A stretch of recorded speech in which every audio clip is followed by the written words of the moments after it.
مسلم سے ہے، مشکات میں ہے 2088۔ سیدنا ابی ابن کعب کو کسی نے بتایا کہ عبداللہ ابن مسعود کہتے ہیں رضی اللہ تعالیٰ عنہ کہ جو شخص روزانہ آخری پہر جاگے گا تہجد کے وقت تو وہ شب قدر پا لے گا۔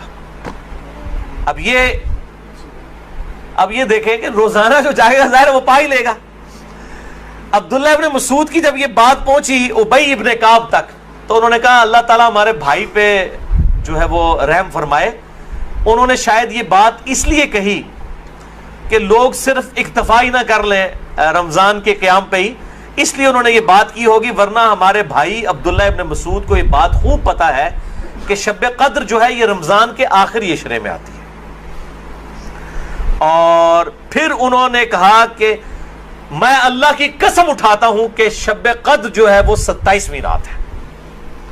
اور تابعی کہتے ہیں کہ انشاءاللہ کے بغیر قسم کھائی،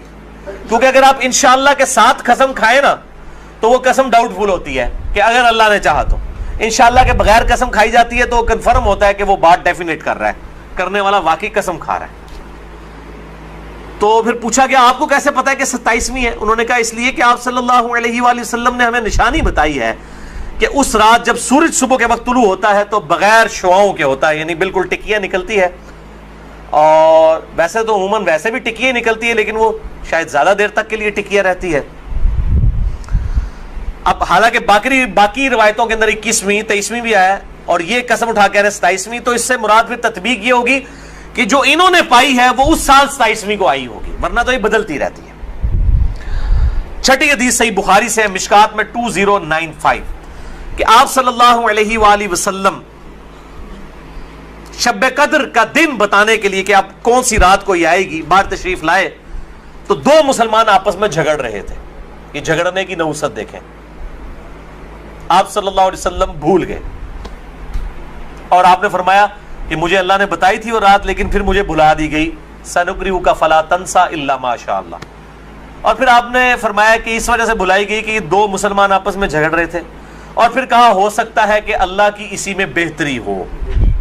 یہ بھی ساتھ کہہ دیا، ورنہ انہوں دو مسلمانوں نے لوگ قیامت تک کوستے رہتے، بھائی اللہ نے بتانا ہوتا تو بعد میں بتا سکتے، اللہ کے لیے تو کوئی مسئلہ نہیں تھا،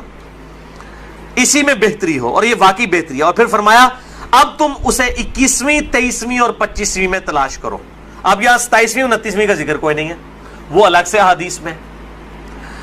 تو حکمت یہ ہے بیسیکلی اس کو ڈیفرنٹ کرنے میں تاکہ لوگ یہ پورا عشرہ جو ہے وہ اہتمام کریں۔ دوسرا لوگ کہتے ہیں جی جس رات میں قرآن نازل ہوا تھا وہ ہوگی تو کوئی ایک ہی رات نا، یا 21ویں ہوگی، یہ تو نہیں ہے کہ 14 اگست اس دفعہ جو ہے 14 اگست کو آئے تو اگلی دفعہ 14 اگست جو ہے وہ 21 اگست کو آ جائے، اس طرح تو نہیں ہوگا، 14 اگست تو 14 اگست کو ہی آئے گا۔ تو یہ کیا وجہ ہے کہ قرآن جس رات میں نازل ہونا شروع ہوا وہ تو یا 21ویں تھی یا 23ویں تھی یا 25ویں یا 27ویں یا 29ویں، تو اگلے سال بھی وہی ہونی چاہیے۔ تو یہ دنیاوی اعتبار سے تو یہ بات بالکل ٹھیک ہے، لیکن جب اللہ تعالیٰ نے اس کی سیلیبریشن اس طرح کر دی ہے کہ اس سال میں اس کی سیلیبریشن کروں گا 21ویں کو، اگلے سال 23ویں کو،